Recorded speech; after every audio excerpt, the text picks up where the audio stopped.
Namaste. Today we will be talking about the direct and indirect speech in English grammar.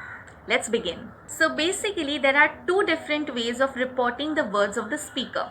The first one is the direct speech and the second one is the indirect speech. Let us understand the difference between these two types of speeches. Let us consider these two sentences. Rahul said, I'm very busy now.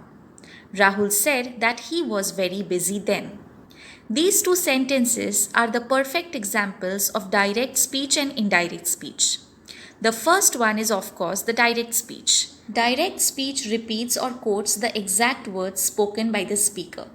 When we use direct speech in writing, we place the words spoken between quotation marks, and there is no change in these words. So basically, direct speech involves quoting the exact words uttered by the person within inverted commas, whereas indirect or the reported speech, on the other hand, does not have to be within the inverted commas and should not be reported word to word.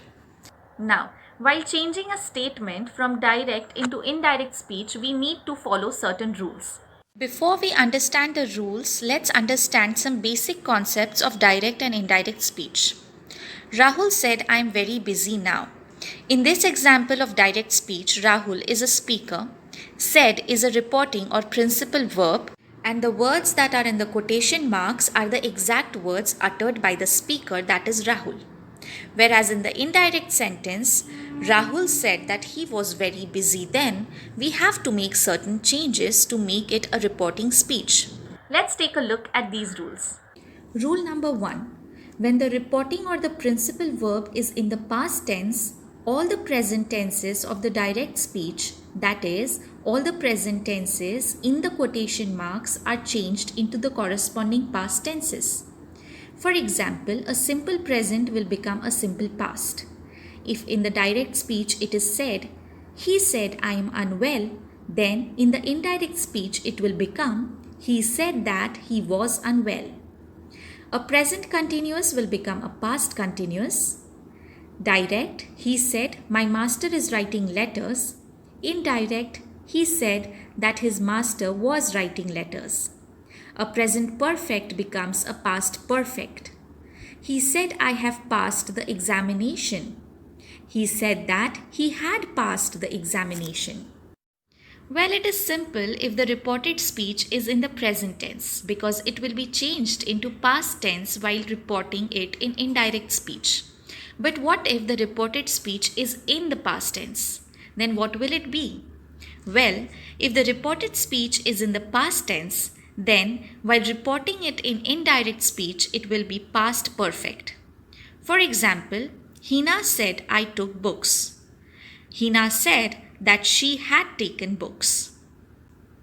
If the reported speech is past continuous, then it will become past perfect continuous.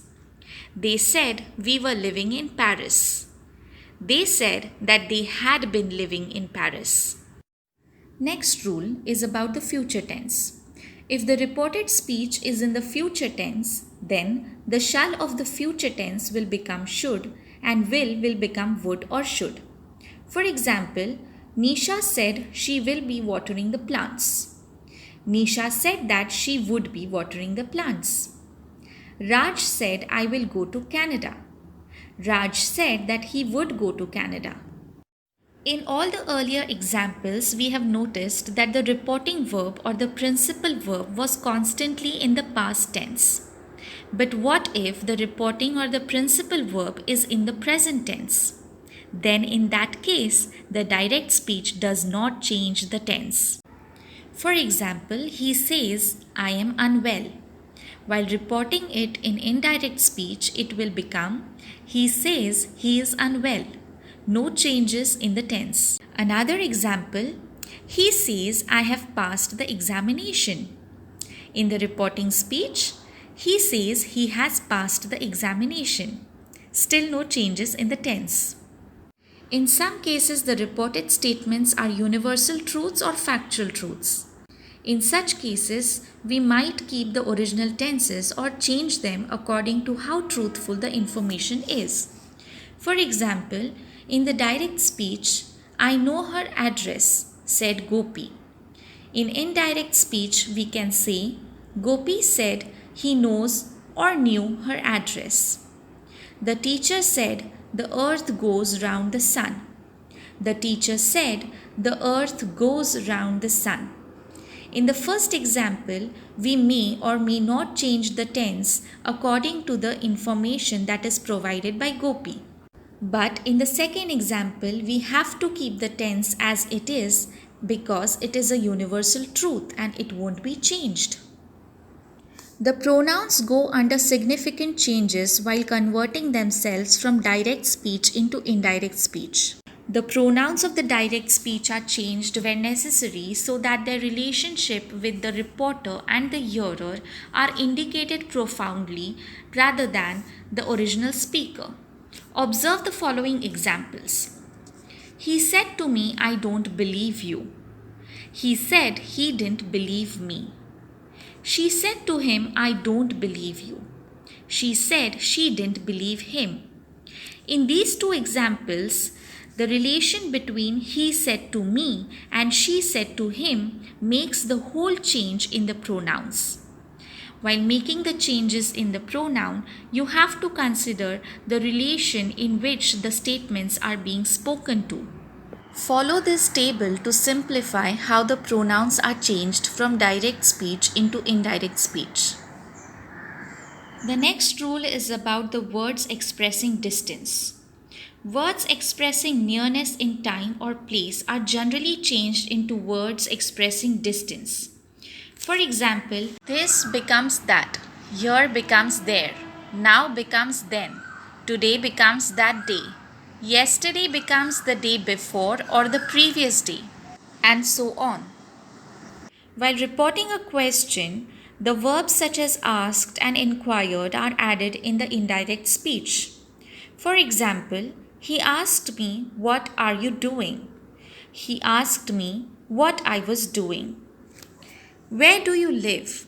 Said the stranger.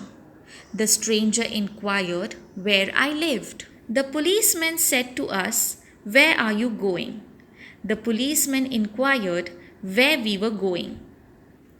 When the question is not introduced by an interrogative word such as asked or inquired, the reporting verb is followed by whether or if. For example, do you suppose you know better than your father? Jeered his angry mother. His angry mother jeered and asked whether he supposed that he knew better than his own father. When we are reporting a command or a request, we add some words expressing a command or a request in indirect speech. For example, Rama said to Arjun, go away. Rama ordered Arjun to go away. He said to him, please wait here till I return. He requested him to wait there till he returned.